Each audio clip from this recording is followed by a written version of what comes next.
Hello बच्चों, last video में हमने सॉल्यूशन चैप्टर का कंसंट्रेशन टर्म्स पढ़ा था। आज हम पढ़ने वाले हैं solubility and Henry's law. Solubility, सबसे पहले सॉल्युबिलिटी टर्म को समझते हैं। ये जो वर्ड है ये इसका मतलब क्या होता है?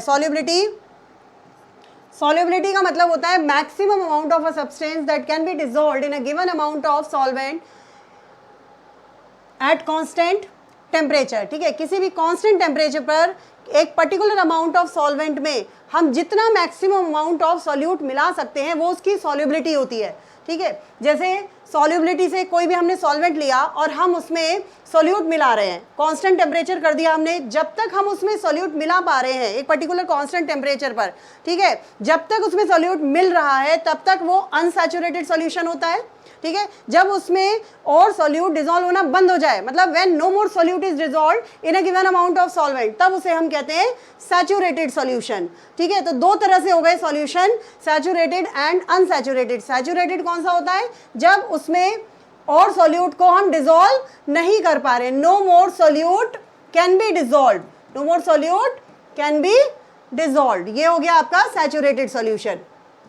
ठीक है, और अनसैचुरेटेड वो तब तक है जब तक आप उसको डिसॉल्व कर पा रहे हैं। ठीक, सबसे पहले देखो solubility of solid in liquid की हम बात करते हैं तो इस पर एक रूल हम लगाते हैं, like dissolves like. Like dissolve like का मतलब क्या है? इसका मतलब ये है कि अगर पोलर सॉल्वेंट है हमारे पास, जैसे वाटर है, वाटर एक पोलर सॉल्वेंट होता है तो उसमें पोलर कंपाउंड डिसॉल्व होंगे, और अगर नॉन पोलर कंपाउंड है तो वो नॉन पोलर सॉल्वेंट जितने भी ऑर्गेनिक सॉल्वेंट्स थे उनमें डिसॉल्व होगा। ठीक है, तो ये हो गया लाइक डिसॉल्व लाइक का मतलब। अब हम पढ़ते हैं solubility of solid in liquid का टेम्परेचर का क्या इफेक्ट होता है इस पर, सॉल्युबिलिटी पर। अगर हम टेम्परेचर चेंज कर दें तो सॉल्यूशन की सॉल्युबिलिटी पे क्या इफेक्ट आता है। एक बच्चों ली चैटेलर प्रिंसिपल आपने क्लास 11th में पढ़ा होगा। इक्विलिब्रियम पर अगर हम कोई चेंज कर देते हैं, टेम्परेचर चेंज कर दें, कंसंट्रेशन चेंज कर दें, प्रेशर चेंज कर दें, कुछ भी अगर हम चेंज कर देते हैं तो इक्विलिब्रियम डिस्टर्ब हो जाता है। तो टेम्परेचर चेंज याद करिए आप, क्या था टेम्परेचर चेंज? अगर रिएक्शन एंडोथर्मिक है, if the reaction is endothermic in forward direction, ठीक है, फॉरवर्ड डायरेक्शन में अगर रिएक्शन कैसी है? एंडोथर्मिक है, then on increasing temperature rate of reaction will increase। Temperature increase करने से रेट ऑफ रिएक्शन बढ़ जाएगा और कम करने से कम हो जाएगा। ठीक है, और अगर रिएक्शन एक्सोथर्मिक है तो उल्टा हो जाएगा। एक्सोथर्मिक में क्या होता है? एक्सोथर्मिक का मतलब होता है हीट बाहर निकल रही है उसमें, आप उसका टेम्परेचर और बढ़ा रहे हो, उसे जरूरत ही नहीं है, टेम्परेचर हीट उसमें से ऑलरेडी निकल रही है, उसमें अगर आप टेम्परेचर बढ़ा दोगे तो रेट ऑफ रिएक्शन बढ़ने की जगह क्या होगा? कम हो जाएगी। ठीक है, तो ये इफेक्ट ऑफ टेम्परेचर था ली चैटेलर प्रिंसिपल के अकॉर्डिंग। वही इस पर भी अप्लाई होगा, solubility of solid in liquid पर भी। किस तरह से अप्लाई होता है कि इफ द डिसोल्यूशन प्रोसेस हमारा क्या है? जब आप किसी सॉल्वेंट में किसी सॉल्यूट को मिला रहे हो तो वो प्रोसेस होता है डिसोल्यूशन, आप उसको डिसॉल्व कर रहे हो। ठीक है, तो if the process of dissolution is endothermic, endo का मतलब बच्चों क्या होता है? एंडोथर्मिक मतलब हीट इज एब्जॉर्ब्ड, एंडोथर्मिक मतलब हीट इज एब्जॉर्ब्ड। तो इस केस में अगर आप टेम्परेचर बढ़ाते हो देन ऑन इंक्रीजिंग टेम्परेचर बढ़ाने से क्या होगा? सॉल्युबिलिटी इंक्रीज हो जाएगी। टेम्परेचर बढ़ाने से सॉल्युबिलिटी इंक्रीज हो जाएगी, सॉल्युबिलिटी इंक्रीजेस, राइट। टेम्परेचर बढ़ाने से सॉल्युबिलिटी कब इंक्रीज होगी? जब वो प्रोसेस एंडोथर्मिक होता है। जनरली शुगर सॉल्यूशन को देखो आप, शुगर को अगर हम पानी में मिलाते हैं नॉर्मल टेम्परेचर पे, कई बार ऐसा होता है पानी ठंडा अगर आप ले लेंगे तो उसमें शुगर डिसॉल्व नहीं होती है, लेकिन अगर आप उसका टेम्परेचर बढ़ा दो, उसे पानी को थोड़ा सा गर्म कर दो, तो आप देखोगे जो उसमें अनडिसॉल्व शुगर होती है वो डिसॉल्व हो जाती है। क्यों डिसॉल्व हो जाती है? क्योंकि टेम्परेचर बढ़ाने से उसकी सॉल्युबिलिटी बढ़ गई, क्योंकि dissolution of sugar in water is endothermic process, इसलिए आपने टेम्परेचर बढ़ाया तो उसकी सॉल्युबिलिटी भी बढ़ गई। तो ये होता है इफेक्ट ऑफ टेम्परेचर। अच्छा, हम इफेक्ट ऑफ प्रेशर इसमें नहीं पढ़ेंगे क्योंकि प्रेशर का इफेक्ट सॉलिड की सॉल्युबिलिटी पर बहुत ना के बराबर आता है, तो हम इफेक्ट ऑफ प्रेशर इसमें नहीं देखेंगे, केवल टेम्परेचर का इफेक्ट पढ़ेंगे। अब हम नेक्स्ट पढ़ते हैं solubility of gas in liquid. अभी हमने पढ़ा था solubility of solid in liquid, अब आ जाता है solubility of gas in liquid. देखो सॉल्युबिलिटी ऑफ गैस पर ना सबसे ज्यादा इफेक्ट होता है प्रेशर का। आपने किसी गैस को किसी सॉल्वेंट में, किसी लिक्विड में आप डिसॉल्व कर रहे हो, आप उसके ऊपर से जितना ज़्यादा प्रेशर लगाओगे उतनी ज़्यादा उसमें गैस डिसॉल्व होती है। इसका सबसे अच्छा एग्जाम्पल होता है कोल्ड ड्रिंक की बॉटल। कोल्ड ड्रिंक की बॉटल आप देखते हो, जब आप बाजार से बंद बॉटल लाते हो तो उसकी नेक ऊपर से थोड़ी सी खाली होती है, वो ऊपर तक भरी हुई नहीं होती है, क्योंकि उसका जो कैप होता है वो बिल्कुल अंडर प्रेशराइज करके उसको बंद किया होता है। हाई प्रेशर पर ज़्यादा प्रेशर लगाया हुआ है तो गैस उसके अंदर घुली हुई है। अब जब आप ढक्कन ओपन करते हो, When the cap is open, तब क्या होता है, उसमें से गैस बाहर निकलती है। आपने देखा है कोल्ड ड्रिंक आप ओपन करते हो, गैस बाहर निकलती है। क्यों निकलती है? क्योंकि जैसे ही आपने ढक्कन खोला वैसे ही प्रेशर उसका कम हो गया। प्रेशर कम होने से जो गैस उसके अंदर घुली हुई थी उसकी सॉल्युबिलिटी भी कम हो गई और वो गैस बाहर निकल आई। ठीक है, तो जितना ज़्यादा आप ऊपर से प्रेशर लगाओगे गैस उतनी ज़्यादा डिसॉल्व होती है। ठीक, तो इस पर एक लॉ है, इसी लॉ को कहते हैं हेनरी लॉ, कि प्रेशर जितना ज़्यादा लगेगा किसी भी सॉल्वेंट में गैस उतनी ज़्यादा डिसॉल्व होगी। तो partial pressure of gas in vapour phase, मतलब ऊपर से आप वेपर फेज में जितना गैस का प्रेशर लगा रहे हैं, is directly proportional to the mole fraction. Mole fraction of gas का मतलब क्या है? मोल फ्रैक्शन ऑफ गैस का मतलब है गैस की सॉल्युबिलिटी उस लिक्विड में।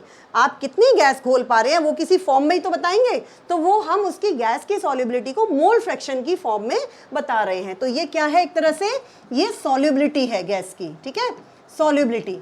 ठीक है, तो mole fraction of gas in solution किसके डायरेक्टली प्रोपोर्शनल है? Partial pressure of gas in vapour phase is directly proportional to the mole fraction of gas in solution. अगर हम इसको स्टेटमेंट की फॉर्म में लिखें तो हम ऐसे लिख सकते हैं, partial pressure of gas is directly proportional to the mole fraction of gas. Gas के मोल फ्रैक्शन के डायरेक्टली प्रोपोर्शनल है। जितना ज़्यादा आप प्रेशर लगाओगे उतनी ज़्यादा गैस डिसॉल्व हो जाएगी उसके अंदर। यहाँ पर हम एक प्रोपोर्शनलिटी कॉन्स्टेंट का यूज़ करते हैं, KH। ये KH क्या है बच्चों? KH है हेनरीज लॉ कांस्टेंट। इसे हम कहते हैं हेनरीज लॉ कांस्टेंट है ये, और it is a function of nature of gas. ये गैस की नेचर पे डिपेंड करता है, हेनरीज लॉ कांस्टेंट। ठीक है, अब इस स्टेटमेंट से देखो, इससे आपको एक चीज पता चल रही है, ये गैस की सॉल्युबिलिटी है, जो X है मोल फ्रैक्शन है। मैंने अभी आपको बताया कि मोल फ्रैक्शन का मतलब है गैस की सॉल्युबिलिटी। ठीक है, तो ये सॉल्युबिलिटी है और ये KH है, तो ये दोनों एक दूसरे के इन्वर्सली प्रोपोर्शनल हो गए, है ना। अगर हम कोई दो गैस दे देते हैं आपको, आपके पास दो गैस हैं, gas A and gas B। ठीक है, दो गैस हैं आपके पास, और मैंने आपसे कहा कि गैस A के लिए KH की value greater than gas B है। ठीक है, इसके लिए A का KH वैल्यू B के KH वैल्यू से ज़्यादा है, then which gas is more soluble? कौन सी गैस की सॉल्युबिलिटी ज़्यादा होगी? इस तरह का एक क्वेश्चन एक बार बोर्ड में भी आया हुआ है ये। ठीक है, 1 मार्क में क्वेश्चन आ जाता है इस तरह से। तो किसकी गैस की सॉल्युबिलिटी ज़्यादा होगी? जिसके लिए KH की वैल्यू कम है, जिसके लिए KH की वैल्यू कम है उसके लिए सॉल्युबिलिटी ज़्यादा होगी, मोर सॉल्युबल। तो कौन सी गैस मोर सॉल्युबल हो गई? B gas is more soluble, क्योंकि KH और सॉल्युबिलिटी यानी कि mole fraction they are inversely proportional. ठीक है, अगर KH की वैल्यू कम है तो गैस की सॉल्युबिलिटी ज़्यादा होगी, KH की वैल्यू ज़्यादा है तो गैस की सॉल्युबिलिटी कम होगी। ठीक है, दे आर इनवर्सली प्रोपोर्शनल। ठीक है, तो ये तो हो गया बेटा, स्टेटमेंट पढ़ लिया हमने हेनरीज लॉ का। अब इस पर बेस, ये जो आपने फॉर्मूला देखा है, इस पर बेस न्यूमेरिकल्स भी आते हैं। एक क्वेश्चन मैं आपको सॉल्व कराती हूँ। देखो बोर्ड पर एक क्वेश्चन लिखा हुआ है, H2S, a toxic gas with rotten egg like smell, is used for qualitative analysis. If the solubility of H2S in water at STP is 0.195 m, small m हमने कंसंट्रेशन टर्म्स में पढ़ा था, small m represent molality. तो ये एक तरह से क्या दी हुई है हमें? सॉल्यूशन की मोलालिटी दी हुई है, और क्या पूछा है हमसे? हेनरीज लॉ कांस्टेंट की वैल्यू, KH की वैल्यू पूछी है। 0.195 मोलालिटी इज गिवन। ठीक है, मोलालिटी होती क्या है? मोलालिटी कंसंट्रेशन टर्म्स में आपको बताया था मैंने, number of moles of solute dissolved इन पर kg ऑफ सॉल्वेंट, यानी 1 kg 1 kg सॉल्वेंट में कितने नंबर ऑफ सॉल्यूट मोल्स के number of moles of solute dissolve होंगे। ठीक, तो एक तरह से हम इसको ये कह सकते हैं कि 0.195 moles of H2S are dissolved in 1 kg of, क्योंकि यहाँ पर वाटर है सॉल्वेंट, तो 1 kg सॉल्वेंट हमारा क्या है, यहाँ पर देखिए वाटर है, तो यहाँ पर 1 kg वाटर ले लेते हैं, ठीक है।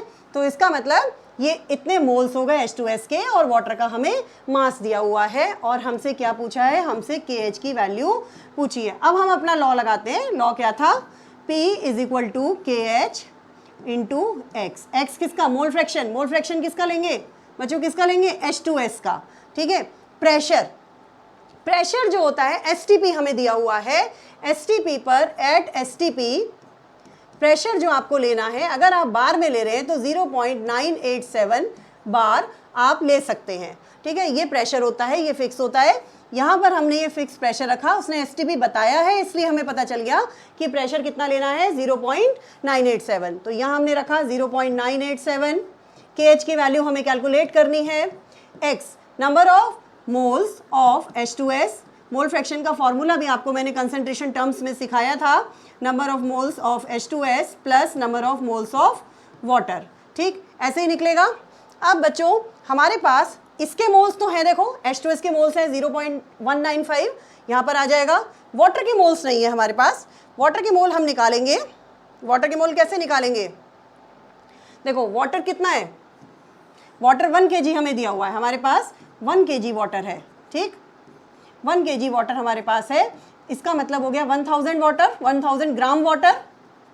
इसके नंबर ऑफ मोल्स निकाल लीजिए, कैसे निकलेंगे, given mass upon molar mass. Water का मोलर मास 18 हो गया, और ये number of moles of water आ गए आपके पास 55.55, ठीक। तो आपके पास दोनों के नंबर ऑफ मोल्स आ गए। अब यहाँ पे वैल्यू पुट करेंगे, 0.987 = KH, और आपने यहाँ पे रखा 0.195 upon 0.195 plus number of moles of water ले लिया हमने 55.55, ठीक है। इसको हमने सॉल्व कर लिया, इसको आप अलग से भी सॉल्व कर सकते हैं। इसकी कैलकुलेशन अगर आप अलग से करते हैं तो ये आ जाएगी आपके पास 0.987 = KH, और अगर आप इस पूरी वैल्यू को सॉल्व करोगे तो सपोज आपके पास आ जाता है 0.0035। ये मोल फ्रैक्शन आ गया आपके पास किसका, जो अभी हमने 0.195 अपॉन 0.195 प्लस 55.55 रखा है, ये उसकी कैलकुलेशन से आ जाएगा 0.0035। इससे KH की वैल्यू आ जाएगी आपके पास 0.987 डिवाइडेड बाय 0.0035, और इसको कैलकुलेट कर लिया हमने, ये आ गया 282 बार, ठीक। तो ये हमारे पास KH की वैल्यू कैलकुलेट कर ली हमने, ठीक है। तो इस तरह से न्यूमेरिकल्स आएंगे हेनरीज लॉ पर, बोर्ड के एग्जाम्स में भी आते हैं इस तरह के क्वेश्चन। एक इसी तरह का क्वेश्चन मैं आपको दे रही हूँ, इसे भी आपको सॉल्व करना है, इसी फॉर्मूले से होगा। थोड़ा सा मैं इसमें आपको बेसिक्स बता देती हूँ। इस क्वेश्चन में आपको करना क्या है, हेनरीज लॉ कांस्टेंट, आपको इसमें KH की वैल्यू गिवन है इस क्वेश्चन में 1.67 × 10⁸ पास्कल। पास्कल को आप ATM में चेंज कर लेना, 1 ATM 1 ATM = होता है 10⁵ पास्कल, ठीक है। तो यहाँ पर आप 10⁵ से डिवाइड कर लेंगे और इसे ATM में चेंज कर लेंगे, ठीक है। तो आपके पास KH की वैल्यू आ गई। और प्रेशर देखिए, पैक्ड अंडर 2.5 ATM प्रेशर, तो प्रेशर गिवन है यहाँ पर, प्रेशर हमने ले लिया 2.5 ATM, प्रेशर भी आ गया। अब हमसे पूछा क्या है कि calculate the quantity of CO2, quantity पूछी है। क्वांटिटी का मतलब क्या है, नंबर ऑफ मोल्स पूछे हैं इसके, ठीक है। हमसे पूछा है नंबर ऑफ मोल्स पूछे हैं हमसे इसके, ठीक। अच्छा वाटर, ये वाटर कितना, ये जो 500 ml सोडा वाटर लिखा है, इसको वाटर मान लेंगे हम।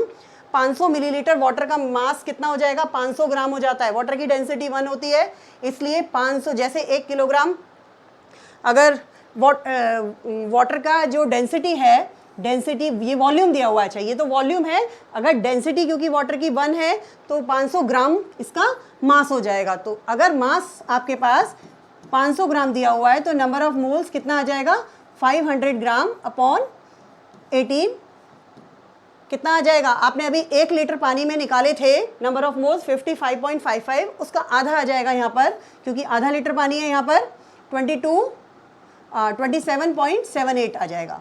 ये आपके पास नंबर ऑफ मोल्स आ गए वाटर के। अब फॉर्मूला अप्लाई कर लेना, KH इज इक्वल टू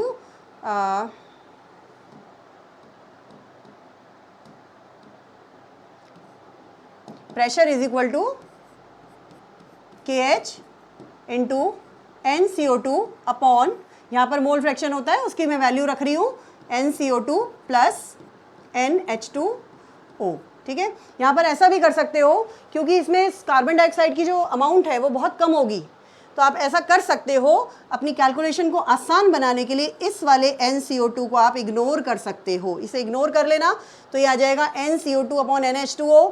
यहाँ पर वैल्यू रख देना, CO2 रख देना। Number of moles of CO2 कितना है ये तो आपको कैलकुलेट करना है, ये कैलकुलेट करना है। वाटर के मोल्स आ जाएंगे 27.78, KH की वैल्यू आ जाएगी आपके पास 1.67 इंटू 10 टू द पावर 5 से डिवाइड कर दोगे तो 3 आ जाएगा। ये ATM में रखना। और प्रेशर आपको दिया हुआ है 2.5 ATM। इसे सॉल्व करके NCO2 आपके पास आ जाएगा। तो इस तरह से इस क्वेश्चन को आप करके देखेंगे। ठीक है, और कोई प्रॉब्लम आती है या इससे रिलेटेड कोई क्वेश्चन है तो आप वो ज़रूर पूछिएगा कमेंट सेक्शन में। Thank you so much for watching.